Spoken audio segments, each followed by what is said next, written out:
Shalom,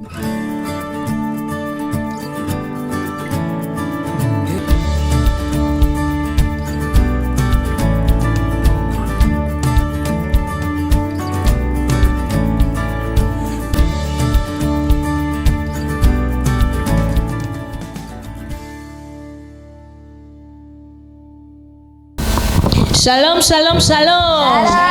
Bonjour, bonjour, bonjour chez vous. Nous sommes encore heureux de vous retrouver ce matin. Alors, à la technique, on a Marie-Stéphane. Au piano, on a le frère Ivan. Et à la batterie, on a le frère Jérôme Kaka. Alléluia. Et sur le plateau, vous avez Laure Armela, Esther Lorraine et Laure. Voilà, nous sommes heureux d'être avec vous encore ce matin pour louer le Seigneur, pour lui rendre des actions de grâce. Alléluia. Amen. Alors j'aimerais lire un passage avec vous. Il se trouve dans le psaume 150. J'ai la version parole de vie et la Bible dit que tout ce qui vit chante la louange du Seigneur. Chantez la louange du Seigneur, chantez la louange de Dieu dans son temple saint. Chantez sa louange dans le ciel, au royaume de sa puissance. Chantez sa louange pour ses exploits. Chantez sa louange pour toute sa grandeur. Chantez sa louange au son de la trompette. Chantez sa louange avec la harpe et la cithare. Chantez sa louange en dansant au rythme du tambourin. Chantez sa louange avec la guitare et la flûte. Alléluia. Chantez sa louange avec des cymbales bruyantes. Chantez sa louange avec les cymbales de fanfare. Que tout être vivant chante la louange du Seigneur. Chantez la louange du Seigneur. Alléluia. J'aimerais qu'avec nos mots ce matin, nous puissions chanter la louange du Seigneur avant de prendre des chants. Gloire à Dieu. Alors, élevons nos voix ce matin et disons-lui toute la louange que nous avons pour lui. Oh Seigneur, reçois ma louange, reçois ma reconnaissance. Merci, merci, merci. Tu es chanté, tu es loué. Oh Dieu, dans toutes les nations de la terre, pour toute l'éternité, tu es Dieu et mon âme t'adore. Mon âme t'adore ce matin. Merci parce que tu es le Dieu grand, fort et puissant, parce que tu es le Dieu rempli d'amour envers ton peuple. Seigneur, merci parce que nul n'est comme toi. Ce matin, alors que tu nous fais la grâce d'être dimanche ce matin, nous voulons encore te célébrer, te célébrer, te célébrer. Nous voulons penser à tes hauts faits, nous voulons penser à tes merveilles et trouver, oh Dieu, le stimulus, la force de te louer. Seigneur, nous voulons que nos cœurs, oh Dieu, s'éclatent devant toi ce matin. Nous voulons que nos cœurs s'éclatent devant toi ce matin en louange. Reçois la louange éternelle, notre Dieu. Que l'honneur et la gloire te reviennent pour toute l'éternité. Merci Seigneur pour ce matin. Merci pour ces moments de culte. Nous prions Saint-Esprit que tu prennes les rênes, le contrôle. Laisse que nos chants arrivent jusqu'à toi. Laisse que nos chants te trouvent ce matin. Laisse que nos cœurs soient vrais devant toi. Laisse que nos cœurs soient vrais devant toi. Je prie pour nos cœurs ce matin, pour nous qui sommes ici sur le plateau. Seigneur, oh Dieu, pour ceux qui sont à la technique, pour ceux qui nous regardent et qui sont connectés, Seigneur, que nos cœurs soient vrais devant toi. Que le cœur de ton peuple soit vrai devant toi. Que quelqu'un trouve la force, oh Dieu, de t'exprimer franchement ce qu'il a dans son cœur. Nous sommes là pour toi et nous t'honorons. Nous sommes là pour toi, pour te louer et t'adorer. Nous sommes là pour toi, pour te célébrer. Oui, nous voulons nous rappeler que tu es Dieu et que tes bontés sont sans fin. Nous sommes là pour t'acclamer. Alléluia. Nous te rendons des actions de grâce. Nous te disons, Seigneur, sois loué. Sois loué ce matin. Sois loué ce matin. Gloire à Dieu. Alléluia. Nous voulons louer le Seigneur ce matin avec la sœur Esther. De là où vous êtes, s'il vous plaît. Si vous pensez que vous êtes encore un peu fatigué, bougez-vous, bougez-vous. Pas de place pour la fatigue. On loue le Seigneur. Il nous a rachetés pour le louer. N'est-ce pas, Laure? N'est-ce pas, Laure? Oui. Le Seigneur nous a rachetés pour le louer. Alléluia. Aidez-moi à poser la question à quelqu'un autour de vous là-bas à la maison. Où est-ce que vous êtes? Alors, ça va, Esther? Ça va. On est là pour le louer, n'est-ce pas? Alors, on y va, on loue le Seigneur. Nous sommes là pour louer Jésus. Alléluia.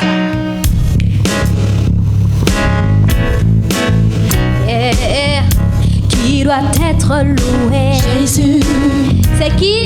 Jésus, Jésus, Jésus, Jésus, Jésus, Jésus, qui doit être loué. Jésus, Qui doit être loué. Jésus, Qui doit être loué. Jésus, réalise sa puissance. Amen. Et son chante honneur. Non, non, C'est à qui cet honneur? Jésus, Tout honneur lui revient. Jésus, réalise sa puissance. Amen. Qui doit être loué. Jésus, à qui la louange à Jésus? Jésus, qui doit être loué. Jésus, réalise sa puissance. Amen. Est-ce à toi l'honneur? Non, non, C'est à qui cet honneur? Jésus. Tout honneur lui revient. Jésus, réalise sa puissance. Amen. À lui seul soit la gloire. à lui seul soit la gloire. Yes. À lui seul soit l'honneur.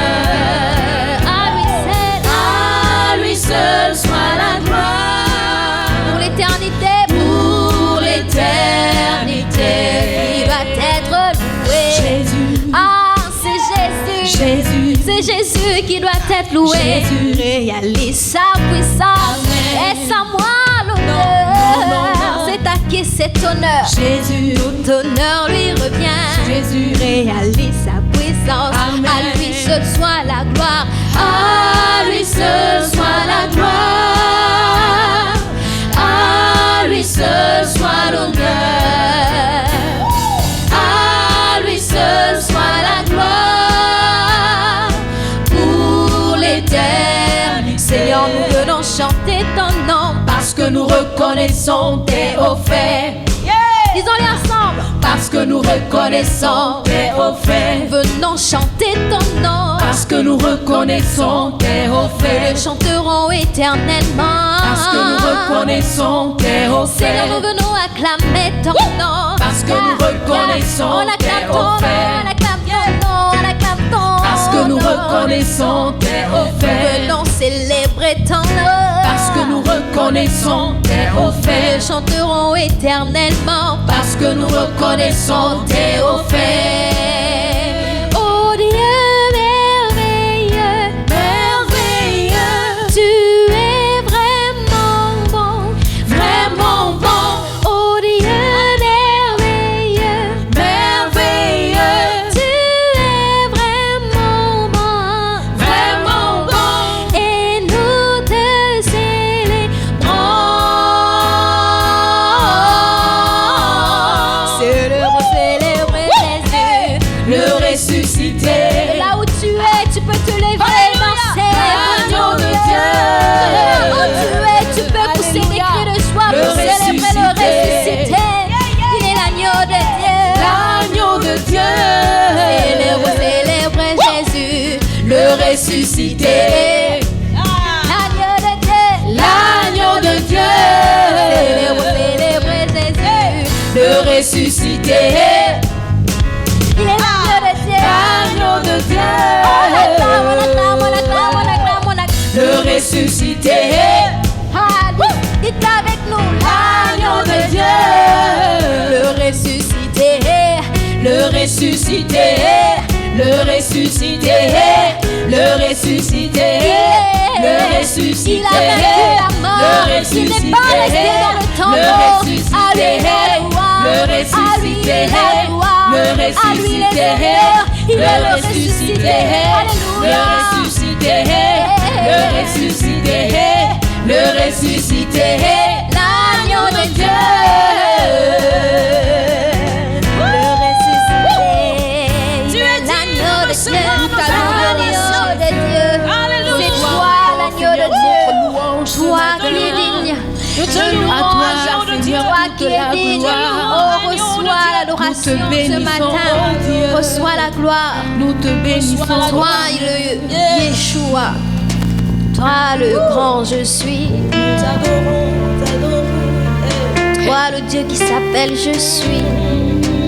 Nous sommes là pour t'adorer. Reçois nos chants.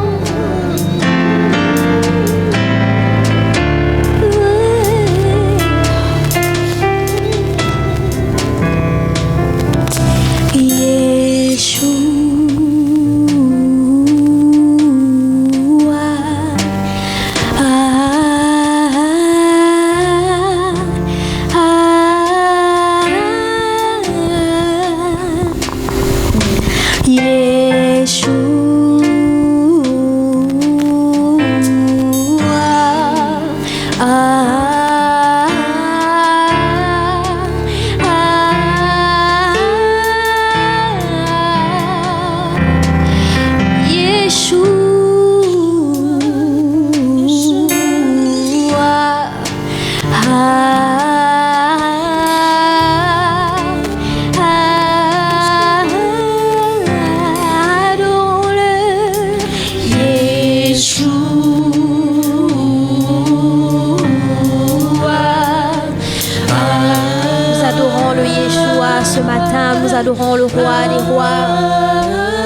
parmi des milliers et des milliers.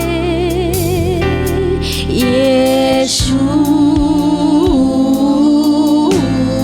Oh, adore Yeshua ce matin.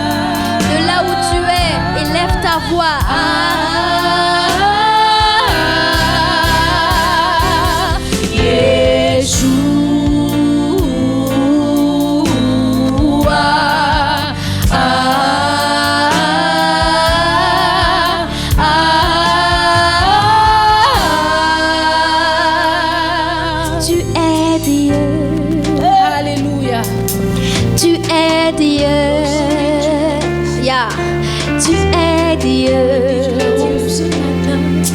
Tu es Dieu. Est-ce que de là où tu es, tu peux commencer à élever ta voix pour adorer ton Dieu, le seul et véritable Dieu. C'est le grand je suis. Tu es Dieu. Tu es Dieu. Tu es Dieu. Mais tu es Dieu. Tu es Dieu. Tu es Dieu, tu es Dieu, tu es Dieu, tu es Dieu, tu es Dieu, tu es Dieu, tu es Dieu, tu es Dieu, tu es Dieu, tu es Dieu, tu es Dieu, tu es Dieu, tu es Dieu, tu es Dieu, tu es Dieu.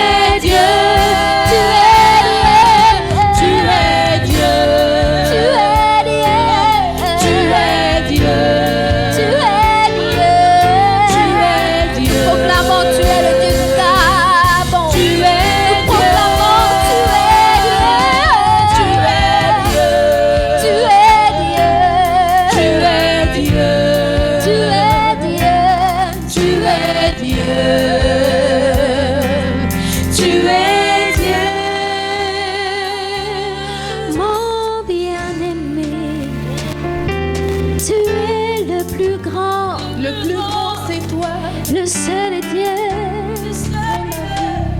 parmi les milliers. Mon bien-aimé, tu es le plus fort, parmi les milliers et des milliers.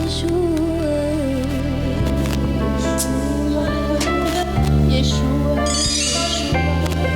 Est-ce que nos voix peuvent s'élever? Tu es le plus grand, tu es le plus fort, tu es le seul Dieu, depuis la nuit des temps, tu es l'unique, tu es le véritable. Oh Jésus, mon Seigneur, mon Yeshua, Tu es Dieu, tu es Dieu, tu es Dieu. Le Dieu qui s'appelle Je suis, tu es Dieu. C'est toi que nous prions. Alléluia. Le véritable Il est dit de recevoir notre adoration ce matin. Il est dit de recevoir notre adoration ce matin. Ne nous retenons pas ce matin, élevons des prières vers ce Dieu. Que nos parfums lui parviennent ce matin. Que nos parfums lui parviennent ce matin. des parfums agréables. Alléluia. Toi seul est Dieu, Seigneur. Tu es le véritable Dieu. Yahweh, tu es Dieu. Tu es Dieu. Éternel, tu es Dieu. Adonai, tu es Dieu. Alléluia. Alors que nous sommes dans cette présence particulière de Dieu, nous voulons lui apporter notre offrande ce matin. Avec un cœur qui reconnaît qu'il est Dieu, avec un cœur qui s'incline devant sa majesté suprême. Nous apportons à Dieu avec révérence, avec reconnaissance, parce qu'il a posé son regard favorable sur nous ce matin. Il nous a sélectionnés pour l'adorer ce matin. Ce sont les vivants qui louent l'Éternel. Les morts ne louent pas l'Éternel. Et nous, ce matin, nous sommes comptés parmi les vivants. Nous t'adorons, Seigneur. Je veux demander alors à Armela d'élever sa voix afin de bénir cette offrande.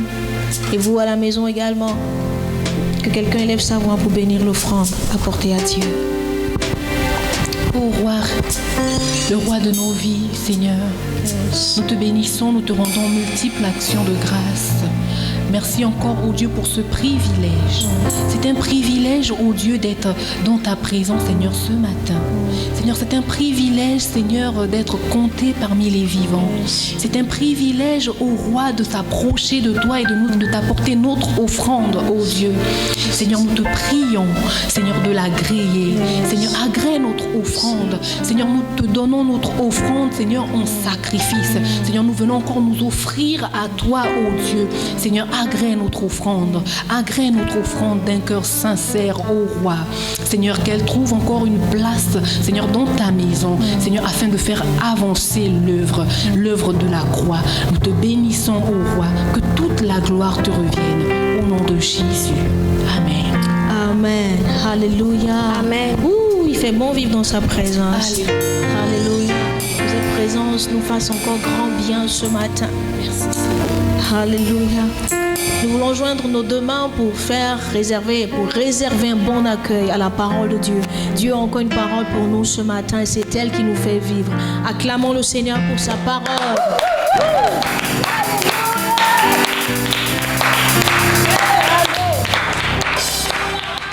Bonjour à tous, bien-aimés, nous sommes heureux de nous retrouver encore ce dimanche pour partager la parole de Dieu.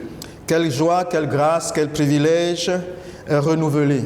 Nous rendons grâce à Dieu. Nous voulons commencer par la prière comme il se doit. Seigneur, nous te bénissons dans le nom de Jésus. Oui, laisse que ton nom soit sanctifié, laisse que ton règne vienne au travers de ta parole que nous voulons méditer. Dispose nos cœurs et nos reins, apporte-nous ta révélation et laisse que ton nom seul soit sanctifié, ô Dieu, à cause du sacrifice de Jésus sur la croix.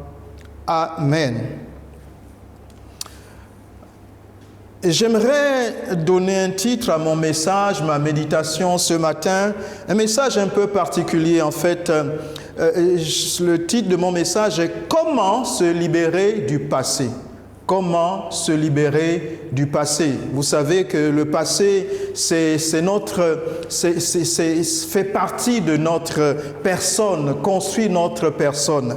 Mais ce passé peut être aussi une pierre d'achoppement qui nous empêche d'aller au-devant.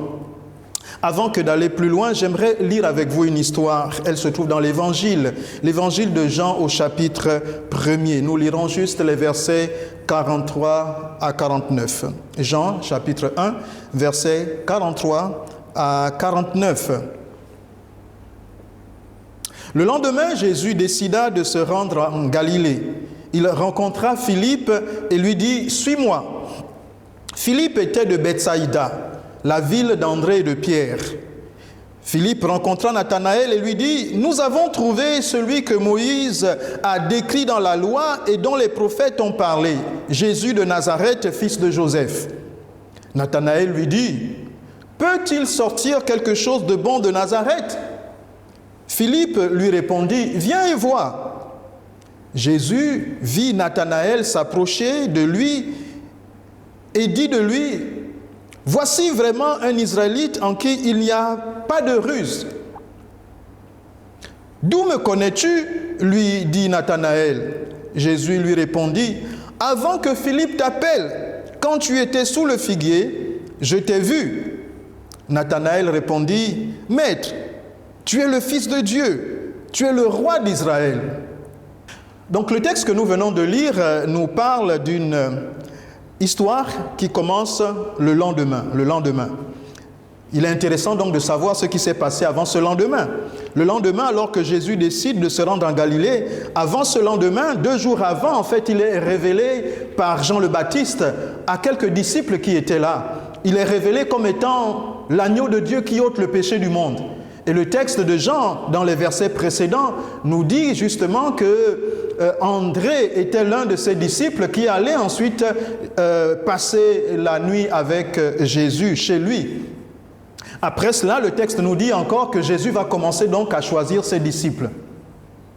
Alors qu'André, après avoir passé quelques heures avec Jésus, ira voir son frère Pierre. Donc André et Pierre sont les premiers disciples qui sont choisis par Jésus, parce qu'à Pierre il dira tu es Pierre et tu t'appelleras désormais, tu ne t'appelleras plus Simon, mais tu t'appelleras Pierre. Et donc après cela, le texte dit alors le lendemain. Donc Jésus est toujours en train de chercher à choisir ses disciples. Il a commencé la liste de ses disciples, ces personnes qui vont habiter, qui vont cheminer avec lui pour le ministère. Ces personnes sur qui il va s'appuyer pour faire le ministère. Donc il commence à choisir ses apôtres, ses disciples. Et donc c'est ainsi que nous sommes au verset 43. La Bible dit, le lendemain Jésus décida de se rendre en Galilée. Et c'était donc dans cette optique-là, dans cet objectif-là, et pour cela, il rencontra Philippe.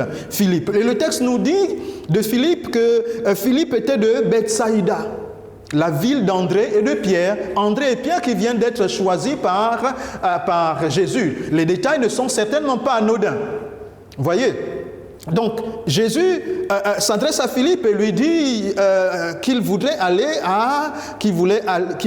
en Galilée, en fait, de l'autre côté. Nous comprenons que voilà, donc Philippe est certainement avec Nathanaël de Bethsaïda, je suppose. La précision n'est pas donnée, mais il faut comprendre que Bethsaïda est quand même aussi de Galilée.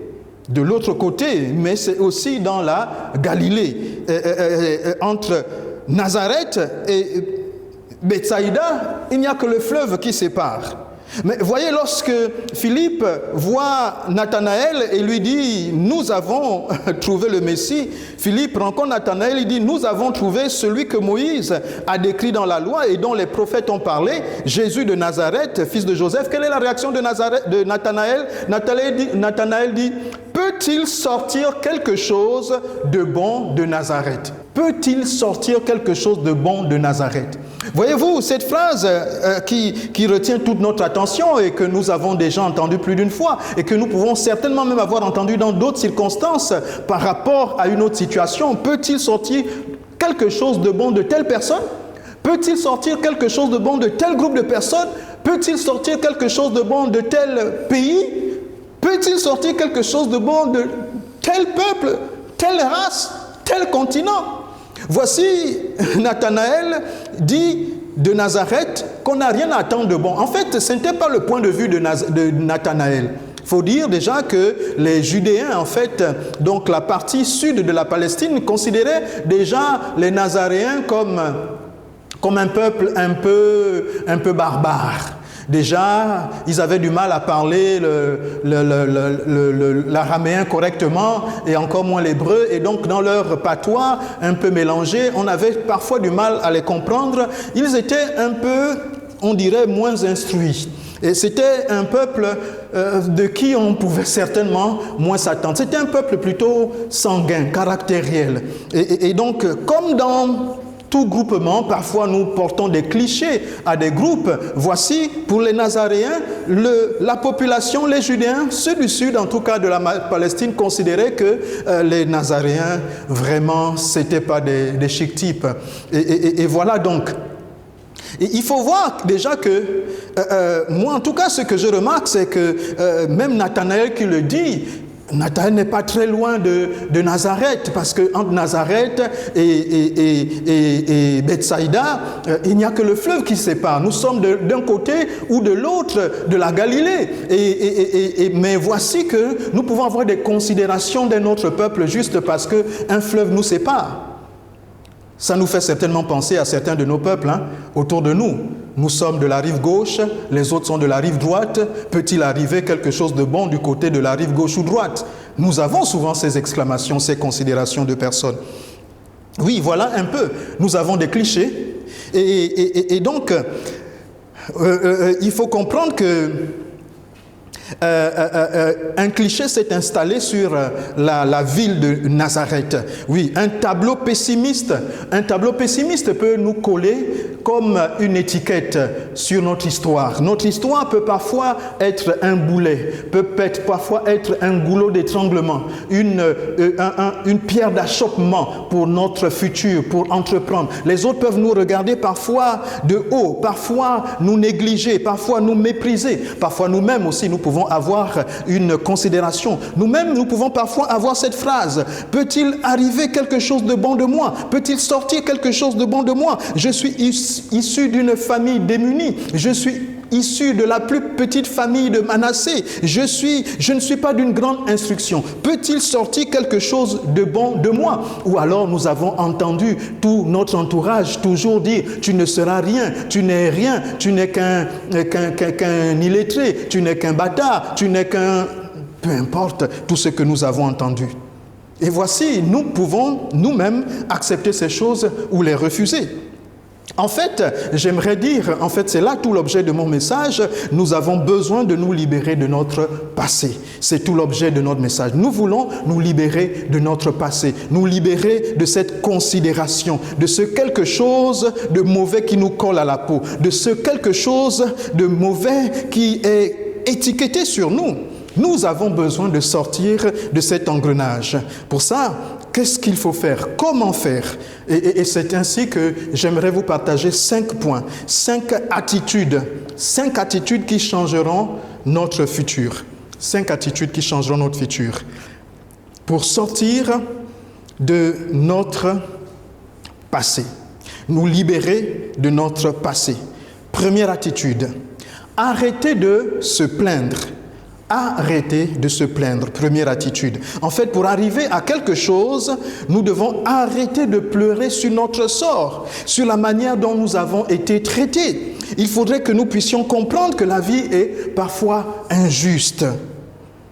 Certainement oui, en nous plaignant, nous pouvons arriver à dire: je n'ai pas demandé de naître, pourquoi tout ceci m'arrive? Mais au lieu de se lamenter, au lieu de se morfondre à se dire: je n'ai pas demandé de naître, tu devrais déjà comprendre que si tu n'as pas demandé de naître, tu n'es pas non plus actuellement en vie parce que tu le mérites plus que celui qui est mort.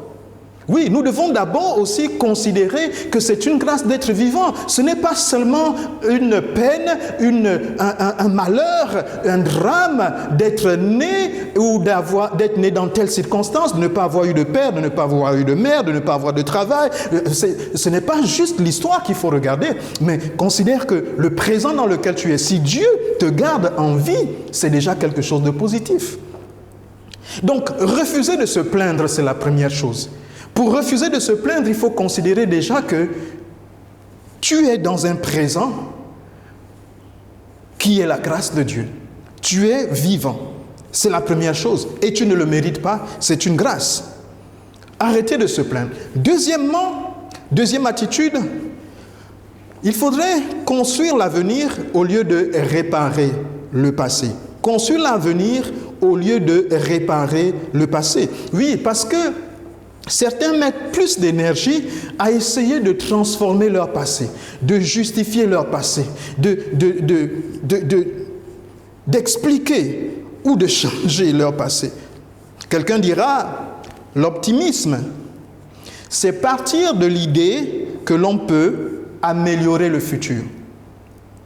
Nous devons avoir nos idées tournées vers le futur que nous pouvons améliorer et non pas vers le passé que nous voulons changer.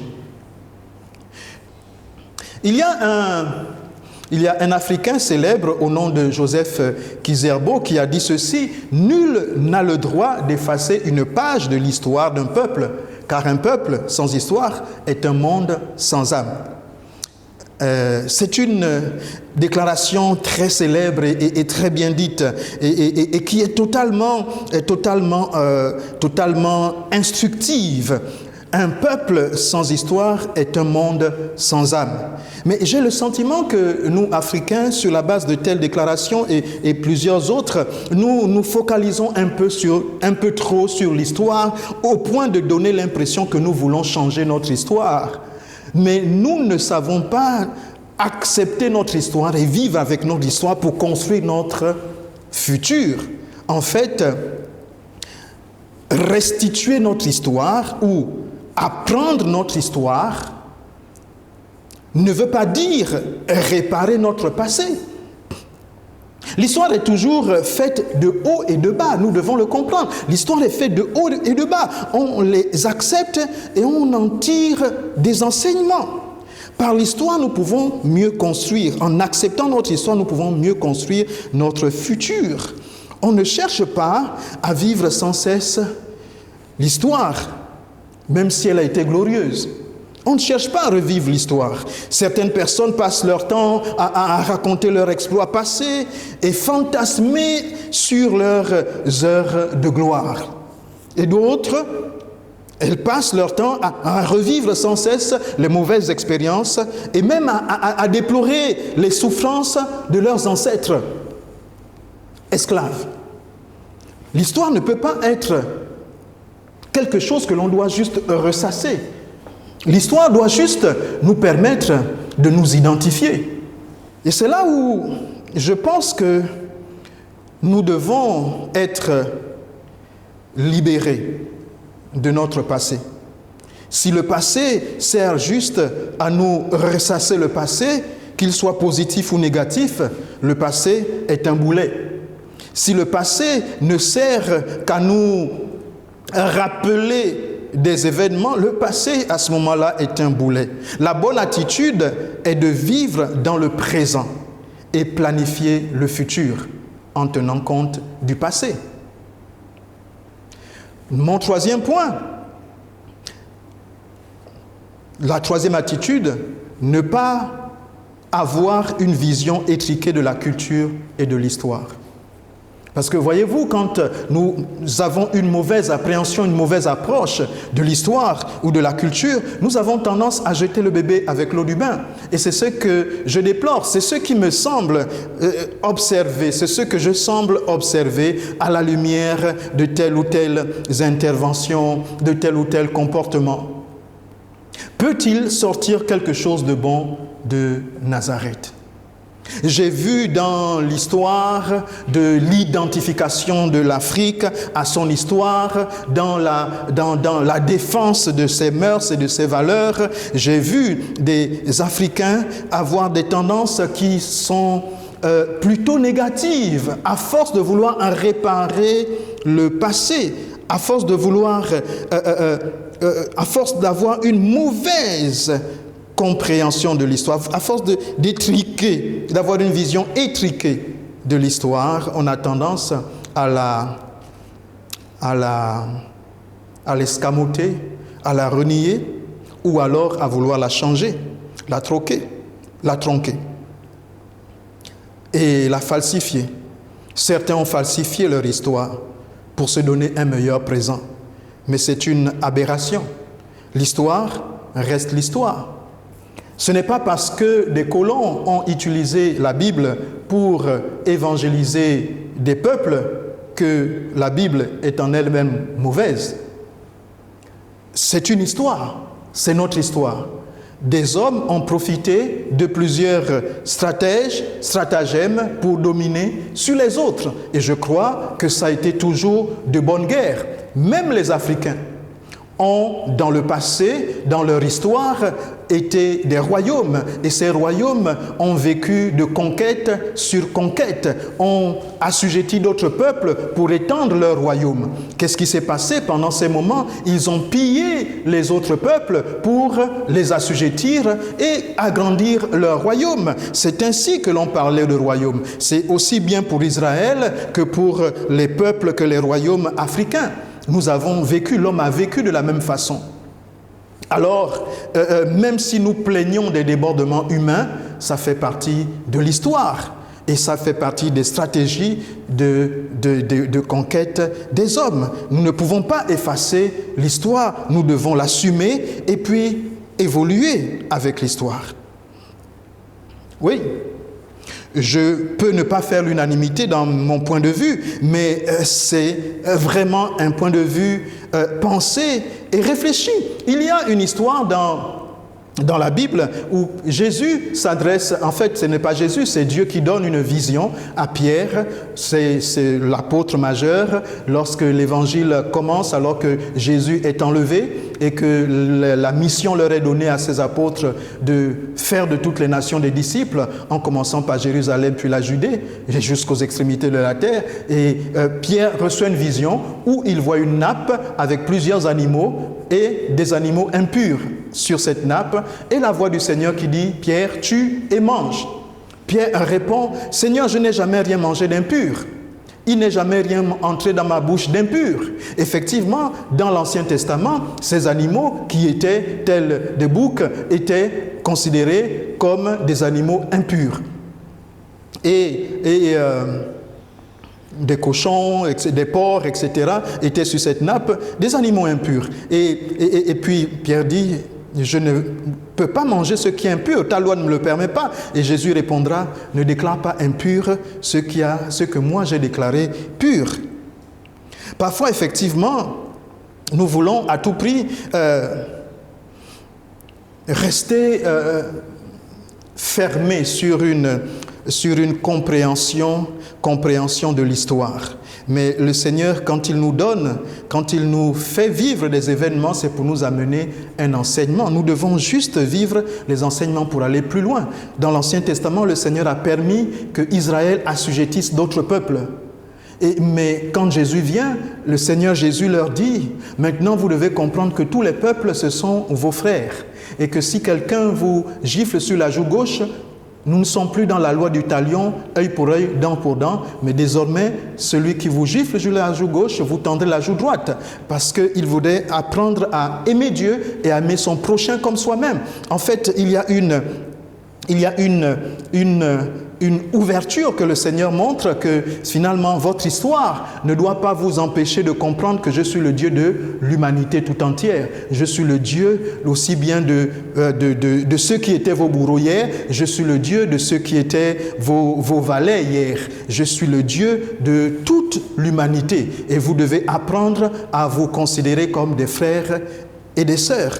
Donc, le Dieu transcendant se révèle et le Dieu transcendant vient dépasser notre histoire. Il vient dépasser nos us et coutumes. Il vient dépasser notre culture. Il faudrait que nous nous élevions au-dessus de nos cultures, de nos coutumes, pour comprendre que Dieu est le Dieu transcendant et le Dieu qui rassemble. Et le Dieu qui rassemble. C'est ainsi que nous ne serons pas obligés de créer notre religion avec un Jésus noir, même si la couleur de Jésus n'a aucune importance. Et je suis convaincu qu'il était bien plus sombre que les effigies et les photos nous le présentent aujourd'hui. Jésus n'a absolument pas de yeux bleus, n'a absolument pas de cheveux blancs ou bruns. Il n'est absolument pas ce que nous représentons aujourd'hui. Et d'ailleurs, il a dit que vous ne représenterez rien de ce qui est dans les cieux. Rien. Il n'y a aucune représentation de ce qui est dans les cieux. Mais pour assujettir certains peuples, d'autres se ont traficoté même les relations avec Dieu pour assujettir les autres peuples. Cela est vrai, mais ça fait partie de l'histoire. Mais l'histoire, nous devons dépasser l'histoire. Nous devons dépasser l'histoire pour aller plus loin. Je pense également à ma propre histoire. J'ai l'habitude de dire que j'ai 4 parents. J'ai le privilège d'avoir eu 4 parents qui ont été à l'origine de ce que je suis. En fait, mes 2 parents géniteurs, et puis mes 2 parents qui m'ont élevé à partir de l'âge de 5-6 ans. Et donc, ce n'est pas que j'ai été adopté, c'est que vraiment j'avais droit à mes 4 parents. Donc, j'ai grandi aux côtés de mon oncle, qui est le grand frère de mon père, et qui était marié donc à une dame qui était donc ma tante. Je dis était parce que malheureusement, pour ce qui est de mes parents géniteurs, pour ce qui est de mes parents adoptifs, pas adoptif en fait. Pour ce qui est donc de mes... Je dis était parce que pour ce qui est de mes 2 autres parents de mon oncle et de ma tante, le Seigneur les a déjà rappelés. Et gloire soit rendue à Dieu, ils ont reçu le Seigneur en Christ Jésus, ils ont manifesté leur foi. Et mon père géniteur aussi est déjà dans le Seigneur. Donc il me reste juste ma mère qui m'a engendré comme parent. Je disais, j'ai eu les 4 parce que je pouvais très bien les voir en même temps. Je n'avais pas été enlevé, je n'avais pas été adopté, mais je vivais bien avec mon oncle et ma tante. Alors je raconte cela pourquoi? Juste pour dire que moi, de coutume Vili du côté paternel et de coutume Lumbu du côté de ma maman génitrice, j'avais donc le privilège d'avoir une tante d'une autre ethnie qui, elle, était miénin. Mais alors qu'elle nous commençait à nous parler en miénin, et un jour, une de mes cousines de ce côté-là a dit les Vilis sont les esclaves des miénins, et les Vilis finissent toujours par oublier leur langue pour parler le Vili, etc. En vérité, c'est vrai que le peuple Vili est un peuple migrant. Quand il est arrivé au Gabon, venant d'ailleurs, ils se sont intégrés pour la plupart, quand bien même les sources restent. Mais voilà que, ayant été conditionné par cette phrase, peut-il sortir quelque chose de bon? Alors moi, je ne voulais pas être un esclave, je ne voulais pas reproduire cela, et donc j'ai revendiqué mes origines de Vili, et puis j'ai décidé de ne pas parler miénais. Donc quand ma maman tante me parlait miénais, eh bien je répondais en français, alors que j'aurais très bien pu apprendre le miénin.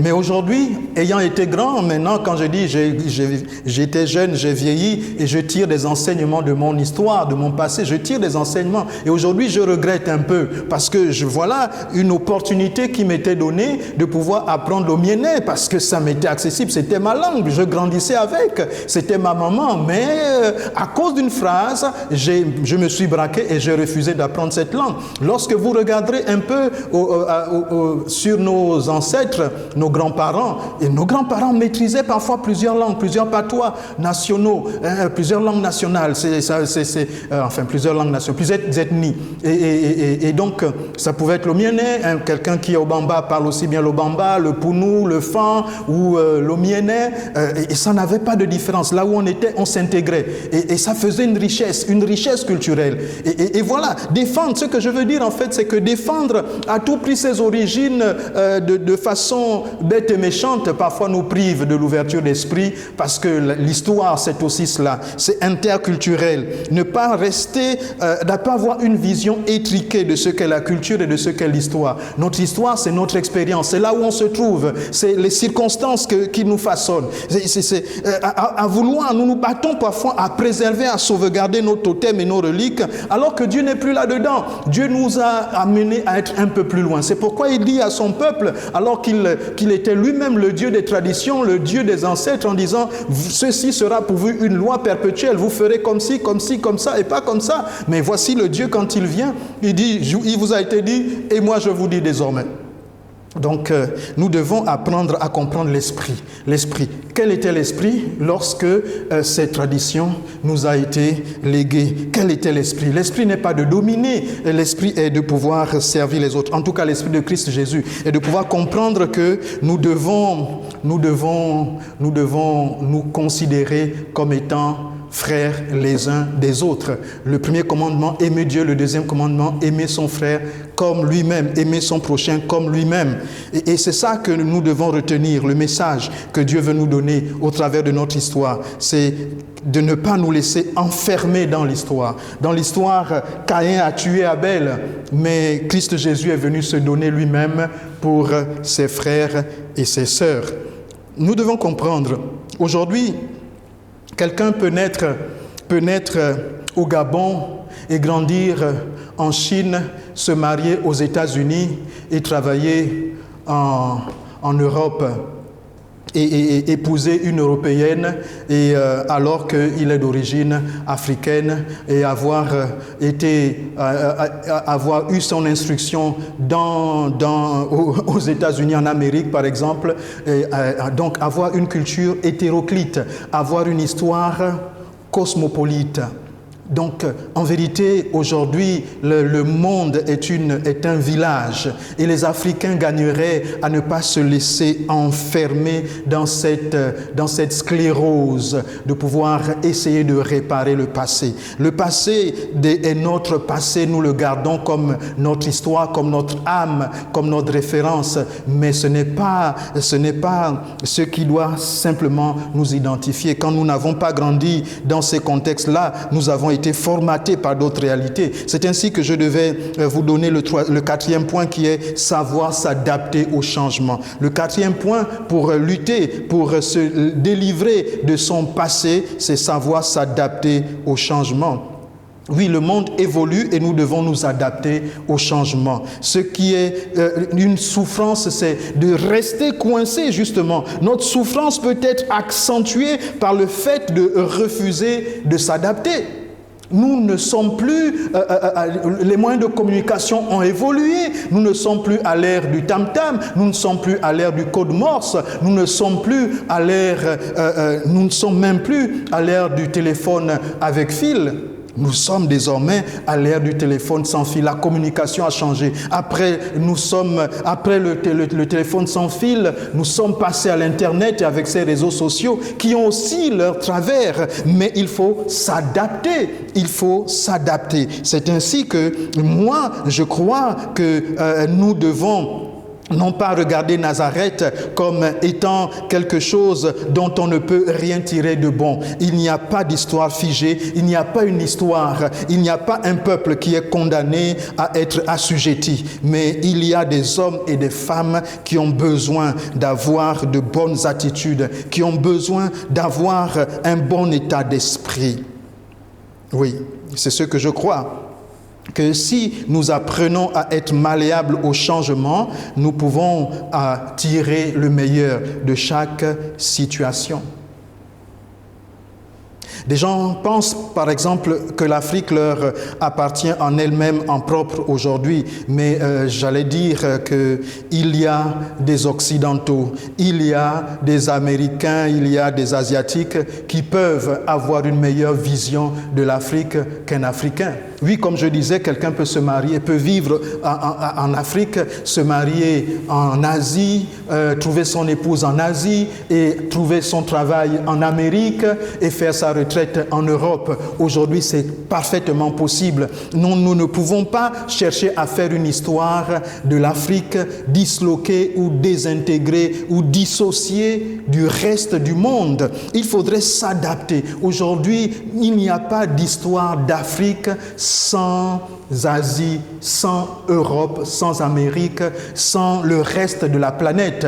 Il faudrait que l'Afrique se réveille. Il faudrait que Nazareth regarde plutôt à Christ Jésus et au temps qui change. Oui, nous ne disons pas qu'il faudrait changer pour accepter tous les travers de la société. Ce n'est pas ce que nous disons. Oui, le changement nécessite de garder des valeurs et nous avons besoin de garder des valeurs. Mais si nous voulons juste nous battre pour nos totems, pour nos reliques, je suis sûr que nous faisons fausse route. Je crois que nous avons besoin de comprendre où va le monde. Nous devons évoluer et planifier notre futur. Oui, c'est cela. Le 5e point et le dernier que je voudrais vous partager comme étant une clé pour les 5 attitudes qui changeront notre futur. J'ai dit la première attitude est d'arrêter de se plaindre. La deuxième attitude, construire l'avenir au lieu de réparer le passé. La troisième attitude, ne pas avoir une vision étriquée de la culture et de l'histoire. Et quatrième attitude, savoir s'adapter au changement. Enfin, la 5e par laquelle nous terminons, ne pas être jaloux du succès des autres. Oui, ne pas être jaloux du succès des autres. C'est parfois le problème de plusieurs. Oui, c'est parfois un problème dans certaines sociétés, dans certains groupes. Il faut savoir apprécier et célébrer la réussite des autres. La réussite des autres ne doit pas être une pierre d'achoppement, ne doit pas être un problème, ne doit pas être un obstacle. Au contraire, Dieu met des personnes à nos côtés pour que nous puissions nous en inspirer. Le succès de l'autre doit nous défier, pas nous mettre dans un état de jalousie, de colère, d'envie. Non, doit nous défier. Et plus encore, Dieu met à côté de nous aussi des hommes et des femmes avec des dons différents et nous pouvons nous servir des dons des autres pour nous améliorer, pour arriver ensemble à construire quelque chose. Il faudrait que nous nous projetions vers le futur et pour atteindre des exploits, nous avons besoin d'être ensemble. Nous avons besoin des talents et des dons des autres. Mais l'Afrique, malheureusement, je parle oui de l'Afrique, en tant qu'Africain, je me sens bien entendu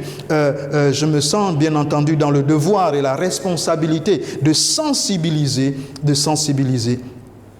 les Africains, les Nazaréens, comme dirait Nathanaël, peut-il sortir quelque chose de bon de Nazareth? Il arrive parfois aux Africains de se poser la question, peut-il sortir quelque chose de bon de l'Afrique et désespérer? Alors c'est un cri de cœur ce matin de pouvoir dire, frères, sœurs, quelles que soient tes origines, africaines ou pas, tu peux te libérer de ton passé.